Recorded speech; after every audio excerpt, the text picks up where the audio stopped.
శ్రీ గురుభ్యో నమ. శ్రీ అక్కలకోట మహారాజ్ చరిత్ర 11వ అధ్యాయం. లైక్ చేయండి, షేర్ చేయండి, సబ్స్క్రైబ్ చేయండి. శ్రీ స్వామి సమర్థులు ఇక పరమపదిస్తారని తెలిసిన కేశవ నాయక్ అను భక్తుడు కంటతడి పెట్టి, స్వామి మీరు వెళ్ళిపోయాక ఇక మాకు దిక్కెవరు అన్నాడు. స్వామి అతడికి పాదుకలనిచ్చి, నా అవతారం షిరిడీలో ఉన్నది, అక్కడికి వెళుతూ ఉండు, నేను లేని కొరత నీకుండదు అన్నారు. వారి నిర్యాణానంతరం కేశవనాయక్ తన కొడుకును తీసుకుని షిరిడీ బయలుదేరాడు. దారిలో ఇద్దరు కర్మిష్ఠులైన బ్రాహ్మణులు వీరిని కలిసి, సాయి ముస్లిమని, పిచ్చిపకీరని, తమ వంటి వివేకులాయన్ను దర్శించడం తగదని చులకనగా మాట్లాడారు. కానీ వారందరూ షిరిడీ చేరేసరికి సాయి వారిని చూస్తూనే నాయక్తో, నీవు నీ కుమారుడు నా చెంతకు రావచ్చు, కానీ మిగిలిన ఇద్దరు కర్మిష్ఠులు అన్నారు. ఆయనకు వారి భావాలెలా తెలిసాయా అని వారు ఆశ్చర్యపోతుండగానే నాయక్ చేత కొన్ని వేపాకులు తెప్పించి సాయి నలుగురికి వాటిని పంచి వాటి రుచి ఎలా ఉన్నదో చెప్పమన్నారు. ఒకే చెట్టు ఆకులు నాయక్కు తీయగాను, తక్కిన వారికి అమిత చేదుగానూ ఉన్నాయి. తన భక్తులకు దుఃఖభూయిష్టమైన ఈ సంసారం తీయగాను, సద్గురువులను సేవించలేని కర్మిష్ఠులకు చేదుగానూ ఉంటుందని వారి భావం కాబోలు. దత్తస్వామి అవతారంగా ప్రసిద్ధి చెందిన శ్రీ వాసుదేవానంద సరస్వతి స్వామి మన దేశమంతటా ఎన్నో చాతుర్మాస్య వ్రతాలు చేశారు. వారు 1904లో బ్రహ్మదత్తంలో తమ 14వ చాతుర్మాస్యం పూర్తి చేసుకుని మీరజ్ నుండి పండరీపురం వెళుతూ దారిలో ఒక రాత్రి కమలాపురంలో విడిది చేశారు. నాటి రాత్రి ఆజానుబాహువైన ఒక దివ్య పురుషుడు ఆయనకు స్వప్న దర్శనం ఇచ్చి, నీవు దేశమంతా తిరుగుతున్నావు, స్తోత్రాలు రాస్తున్నావు, నన్ను గుర్తించలేకున్నావేమి అన్నారు. వెంటనే శ్రీ వాసుదేవానందులకు మెలకువ వచ్చింది. తనకు దర్శనమిచ్చిన ఆజానుబాహువెవరో తెలియక వారెవరో తెలపమని దత్తస్వామిని ప్రార్థించి మరలా పడుకున్నారు. ఈసారి దత్తస్వామి స్వప్న దర్శనమిచ్చి, ఇందాక నీకు దర్శనమిచ్చినది అక్కలకోట నివాసి అయిన స్వామి సమర్థులు, నీవు వారిని దర్శించాలి, వారి గురించి శ్లోకాలు కూడా వ్రాయాలి అన్నారు. నా వాక్కును మీ స్తోత్రానికే అంకితం చేశానే, మీరు ఆజ్ఞాపిస్తే తప్ప వారిని గూర్చి ఎలా వ్రాయగలను అన్నారు శ్రీ వాసుదేవానందులు. దత్తస్వామి చిరునవ్వుతో అంతర్ధానమయ్యారు.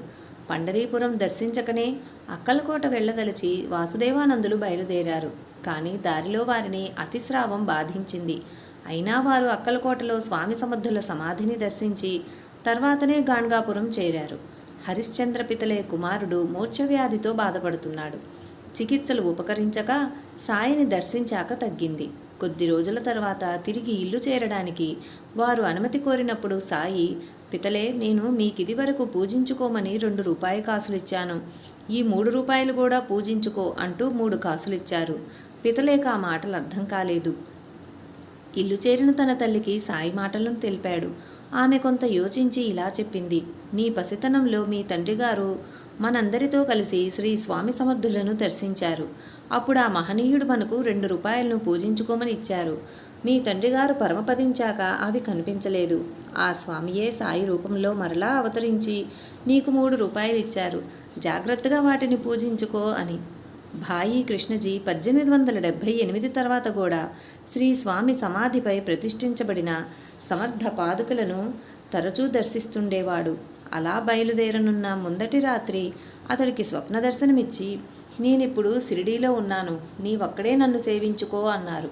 అతడు షిరిడీ చేరి శ్రీ సాయిబాబాను 6 మాసాలు సేవించాడు.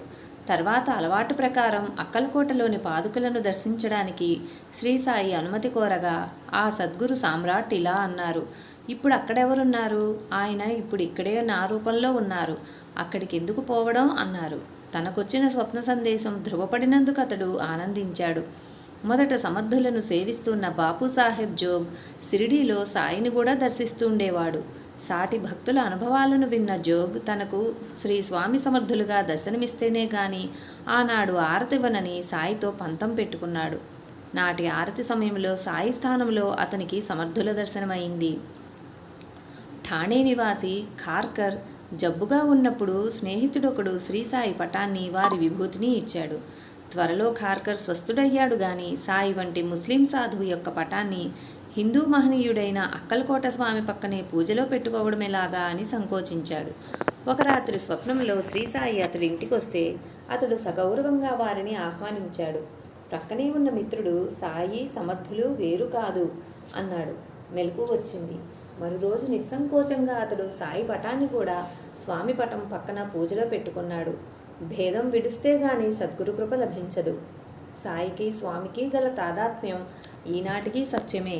మా సత్సంగ సభ్యుడు చిరంజీవి శరత్ బాబు తల్లిగారు శ్రీమతి వెంకటరత్నమ్మ ఇలా వ్రాస్తున్నారు. ఆచార్య భరద్వాజ గారు ఒకసారి మా అబ్బాయి శరత్ బాబుతో నేను స్వామి చరిత్ర పారాయణ చేస్తే మనసుకు శాంతి కలుగగలదని చెప్పారు. కనుక మాస్టర్ గారు వ్రాసిన స్వామి చరిత్ర వ్రాతప్రతిని తెప్పించి చదవనారంభించాను. కొద్ది రోజుల క్రితం ఆజానుబాహువైన కౌపీనధారి ఒక ఇత్తడి పాత్ర చేతబట్టుకొని నాకు స్వప్న దర్శనమిచ్చారు. వారు స్వామి సమర్థులని నాకు గట్టిగా తోచింది. అయితే నేనప్పటికి వారి చిత్రాన్ని కూడా చూడలేదు. నీవు నాకు పావుసేరు పాలు సమర్పించాలి అన్నారు. నేను అలా మొక్కుకోలేదు గనక ఆ మాటలకు అర్థం తెలియక మాస్టర్ గారికి కబురు చేశాను. తర్వాత గురువారం స్వామికి పాలు నివేదించమని వారు కబురు చేశారు.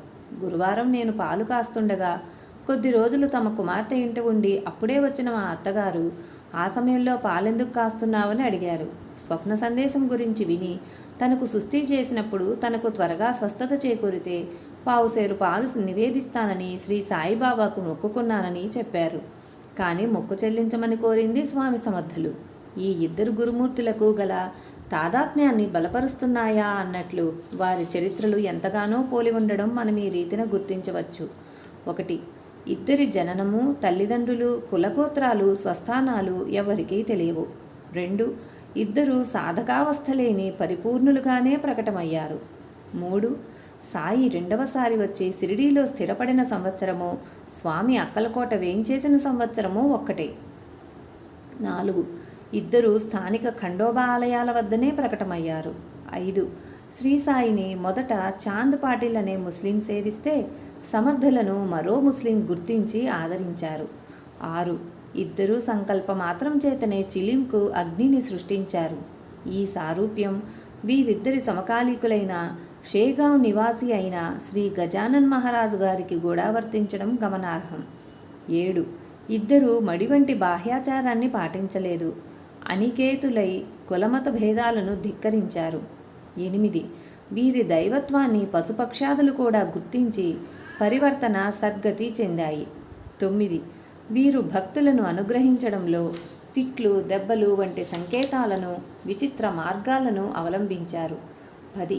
స్వామి సాయి ఇద్దరు వేప చెట్టు మూలాన్ని ఆశ్రయించారు. వారే కొమ్మల క్రింద కూర్చున్నారో వాటి ఆకులు మాత్రం తీయనైనాయి. 11.